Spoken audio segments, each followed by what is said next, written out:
वालेकुम। ये जो एंडोजिनस और एक्सोजिनस पाथवे जो हमने एंटीजन प्रोसेसिंग प्रेजेंटेशन की बात कर रहे हैं हम लोग, ये उसका थर्ड लेक्चर लास्ट लेक्चर है उसका। तो इसमें इससे पहले हमने एंडोजिनस और जिसको हम बोलते हैं इंट्रासेलुलर एंटीजन्स के बारे में हमने पढ़ा, एंटीजन प्रोसेसिंग और प्रेजेंटेशन के बारे में, जिसको हमने MSc 1 प्रेजेंटेशन भी बोला था।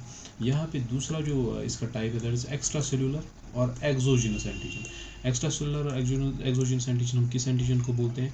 जो बाहर से, सेल के बाहर से, होस्ट की सेल के बाहर से आएगा, ठीक है। And antigen that originate from the outside, जो ओरिजिनेट होगा कहाँ से? सेल के बाहर से, ठीक है। Like extra cellular bacteria is an example of endogenous sorry exogenous antigen. इसके बाद क्या होगा, what will happen after this is antigen presentation कैसे होगी? यहाँ पे एंटीजन प्रेजेंटिंग सेल्स यूज होगी, APCs। जैसे बी सेल है आपका, मैक्रोफाज है आपका, dendritic cell, these are antigen presenting sales.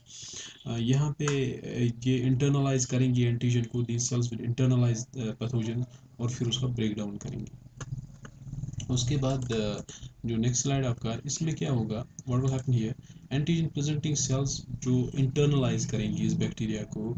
जैसे ये एंटीजन प्रेजेंटिंग सेल है, मानो बी सेल है, कोई भी सेल है, ये it will internalise this antigen. जो एक्स्ट्रासेलुलर बैक्टीरिया है, एक्स्ट्रासेलुलर एंटीजन है, दे विल इंटरनलाइज इट, इसको एनगल्फ करेंगी। जब ये एनगल्फ होगा, this is the process of engulfment. ये पहला स्टेप है, ये दूसरा स्टेप है, इसको ये एनगल्फ करेगी पूरी तरह से, फिर ऐसे। तो इट हैज़ बीन एनगल्फ्ड, अब इसको एनगल्फ कर दिया गया। इसके बाद क्या होता है इसमें, व्हाट हैपन्स आफ्टर दिस, अगर हम उस प्रीवियस इमेज को जूम करते हैं तो क्या होता है, what will happen here is that सबसे पहले क्या होगा, जो इंटरनलाइजेशन ऑफ पैथोजन हो गई, पैथोजन को इंटरनलाइज कर दिया गया, सेल के अंदर ले लिया गया इस पैथोजन को, ठीक है। अब ये इसको, जो वेसिकल टूटा यहाँ प्लाज्मा मेम्ब्रेन से, it will be called as endosome, ठीक, इसको एंडोजोम बोला जाएगा। वैसे ही सेल में जैसे मैंने बताया था, न्यूक्लियस होगा, उसके बाद एंडोप्लाज्म एंडोप्लाज्मिक रेटिकुलम होगा, उसके बाद गोल्गी एपैरेटस होगा, same things will be here. जब ये एंडोजोम आया हमारे, this endosome will combine with this lysosome, ये एंडोजोम और लाइसोसोम कंबाइन होगा। उसके बाद क्या होगा, ये देखो आप, एंडोजोम जो है, एंडोजोम और लाइसोसोम कंबाइन हो गए, they will form a common ऐसे ऑर्गेनेली, जिसको हम एंडोलाइसोसोम बोलेंगे। It's combination of endosome and lysosome. Then what happens after this, lysosome फिर इसको जो एंडोसोम और लाइसोसोम मिले, जिसमें एंटीजन था एंडोसोम में, लाइसोसोम उन उस एंटीजन को, उस बैक्टीरिया को स्मॉल फ्रेगमेंट्स में, स्मॉल फ्रेगमेंट पेप्टाइड्स में ब्रेक डाउन करेगा, ठीक है। इसने ब्रेक डाउन किया किसने, लाइसोसोम ने, जो कंबाइन हुआ था किसके साथ, एंडोसोम के साथ।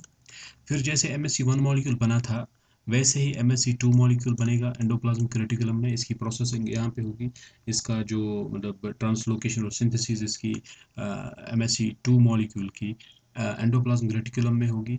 तो यहाँ पे ये अटैच होगा इस एंडोप्लाज्मिक रेटिकुलम मेम्ब्रेन के साथ। इसके दोनों अल्फा चेन और बीटा चेन दोनों यहीं पे बनती है। इसके बाद जो यहाँ पे ये MSc मॉलिक्यूल था, इसको उठा के इधर कर दिया जाएगा, थोड़ा बहुत इसके करीब किया जाएगा, टैप प्रोटीन जो मैंने बताया था उसके करीब किया जाएगा। इसके अलावा यहाँ पे जो होता है, what is here is that, यहाँ पे एक चीज़ एक्स्ट्रा है। MSc मॉलिक्यूल के ऊपर यहाँ पे पेप्टाइड ग्रू जो होती है, पेप्टाइड बाइंडिंग ग्रू, वहाँ पे एक प्रोटीन अटैच होता है, उसको ब्लॉक करके रखता है, जिसको हमने कल बोला था invariant chain protein. So this invariant chain protein will be present on this MSc second molecule on peptide binding group, ठीक है। इनवेरिएंट चेन प्रोटीन कहाँ पे होगा, MSc सेकंड मॉलिक्यूल के पेप्टाइड ग्रुप के स्टेप में। नेक्स्ट स्टेप में क्या किया जाएगा, ये जो MSc मॉलिक्यूल है, इसको उठा के, यहाँ से उठा के, एंडोप्लाज्मिक रेटिकुलम से उठा के फिर गोल्गी एपैरेटस में भेजा जाएगा।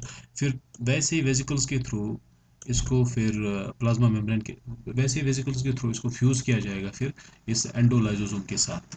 नेक्स्ट स्टेप में दिखाता हूँ मैं आप लोगों को। तब तक ये जो आपका, इसमें मैंने ये बताया था chain protein, invariant chain protein, ये शॉर्ट हो जाता है, इट शॉर्टनेस, जब ये गोल्गी से जाता है, एंडोप्लाज्मिक रेटिकुलम से जाता है, इसका साइज़ बहुत स्मॉल हो जाता है फिर। और इसी प्रोटीन को हम, ये जो आपका इनवेरिएंट चेन प्रोटीन है, इसको हम क्लिप प्रोटीन बोलते हैं, क्लिप, CLIP, क्लिप, ठीक है। इस प्रोटीन को हम क्लिप प्रोटीन बोलते हैं। एक्चुअली होता क्या है, ये इनवेरिएंट चेन प्रोटीन जो शॉर्टन हो जाता है थ्रू दिस प्रोसेसिंग। उसके बाद ये जो हमारा एमएससी मॉलिक्यूल है जो वेसिकल के थ्रू गोल्जी apparatus से निकला क्लिप के साथ, ये फिर इस एंडोलाइसोसोम के साथ फ्यूज हो जाता है। दोनों वेसिकल्स का फ्यूजन हो जाएगा। दोनों वेसिकल्स का फ्यूजन हो जाएगा तो यहाँ पे जो हमारा एमएससी सेकंड मॉलिक्यूल है, इससे ये क्लिप हटा दी जाएगी। जैसे हमने वहाँ पे शेप्रॉन्स की बात की थी, शेप्रॉन्स यहाँ से हट जाएंगे, और या चैप्रॉन्स जिनको हम बोलते हैं, वो यहाँ से हट जाएंगे। फिर यहाँ पे ये जो बैक्टीरिया एंटीजन है, पैथोजन है, वो यहाँ पे एंटीजन बाइंडिंग ग्रुप पे बाइंड हो जाएगा इस पे। हम यहाँ पे बात किसकी कर रहे हैं? MSC2 मॉलिक्यूल की। ये चीज़ भी आपको जहन में रखना है। वहाँ पे हम किसकी बात कर रहे थे एंडोजिनस पाथवे में? That was MSC molecule 1।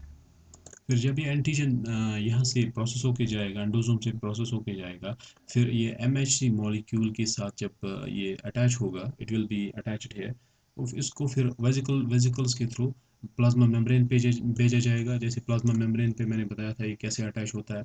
इसका जो टेल पार्ट है, वो दोनों का टेल पार्ट अंदर होता है, अल्फा चेन का भी बीटा चेन का भी।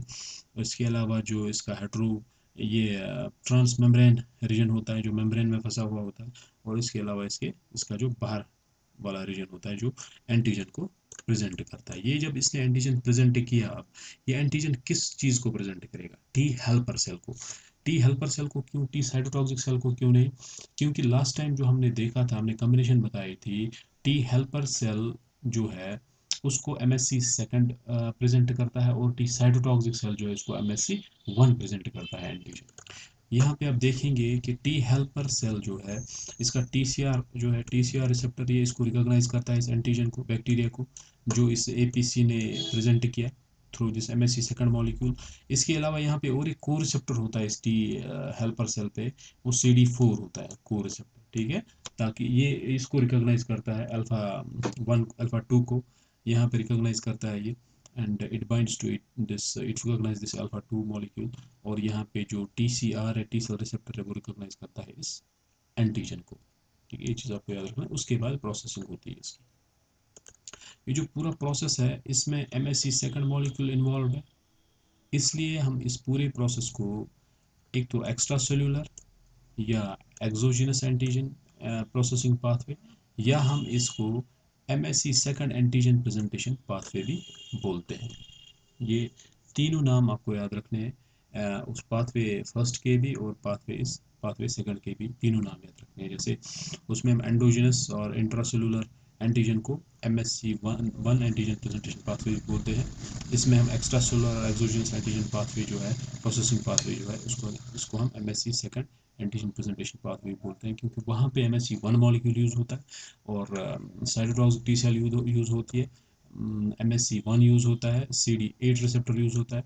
यहाँ पे हमारे पास CD4 MSC सेकंड यूज़ होता है, टी हेल्पर सेल यूज़ होती है, और CD4 मॉलिक्यूल यूज़ होता है। ये आपको अच्छे से जहन में रखना है। और एक डिफरेंस जो दोनों में है, वहाँ पे जो हमने एंडोजिनस और इंट्रासेलुलर पाथवे देखा था, उसमें हमने बताया था कि उसमें यूबिक्विटिन यूज़ होता है, या सॉरी दिस प्रोटियाजोम यूज़ होता है। प्रोटियाजोम जो है वो प्रोटीन्स को डिग्रेड करता है, लार्ज प्रोटीन्स को स्मॉल पेप्टाइड्स में कन्वर्ट कर देता है। वो कैसे करता है? ऐसे उन प्रोटीन्स पे हम यूबिक्विटिन चेन अटैच हो जाती है, बॉडी उन पे, सेल उन पे यूबिक्विटिन चेन अटैच कर जाती है। तभी पता चलता है कि इन प्रोटीन्स को प्रोटियासोम में जाना है, इनको डिग्रेड होना है वहाँ पे, तभी प्रोटियासोम इनको रिकॉग्नाइज करता है और डिग्रेड करता है। और यूबिक्विटिनेशन के लिए या प्रोटियासोम में हमें ATPs लगते हैं, ATPs यूज़ होते हैं वहाँ पे। So that is energy consuming process. यहाँ पे जो MSC सेकंड मॉलिक्यूल है, या हम एक्स्ट्रा सेलुलर एक्सोजिनस एंटीजन्स की बात करें, तो यहाँ पे मैंने बताया आप लोगों को, एंडोसोम बनता है, एंडोसोम फिर लाइसोसोम के साथ फ्यूज होता है, पूरा का पूरा जो प्रोसेसिंग लाइसोसोम करता है, फिर उसके साथ MSC मॉलिक्यूल अटैच हो जाता है। ये डिफरेंसेस आपको याद रखने हैं। और TAP के बारे में जो बताया था मैंने, transport associated with this antigen processing, transporter associated with this antigen processing, उसकी फुल फॉर्म याद रखनी है। वो टैप प्रोटीन्स के बारे में याद रखना है आपको, और आपको चैपरॉन्स के बारे में याद रखना है। चैपरॉन्स प्रोटीन फोल्डिंग प्रोटीन्स होते हैं, जो प्रोटीन फोल्डिंग में हेल्प करते हैं या ट्रांसपोर्ट में भी हेल्प करते हैं। उसमें मैंने कुछ एग्जांपल दी थी आपको, जैसे कैलनेक्सिन की एग्जांपल दी थी, कैलरेटिकुलिन की एग्जांपल दी थी, टेपासिन की एग्जांपल दी थी। और ये पूरा का पूरा काम कहाँ पे होता है, ये MSC मॉलिक्यूल्स कहाँ पे बनते हैं, ये भी आप याद रख लेना। रफ एंडोप्लाज्मिक रेटिकुलम, RER, वहाँ पे एंडोप्लाज्मिक रेटिकुलम भी ऑप्शन आ सकता है, रफ एंडोप्लाज्मिक रेटिकुलम भी आ सकता है। तो आपको रफ एंड अप्रॉक्सीमेट कलम याद रखना है। और क्लिप के बारे में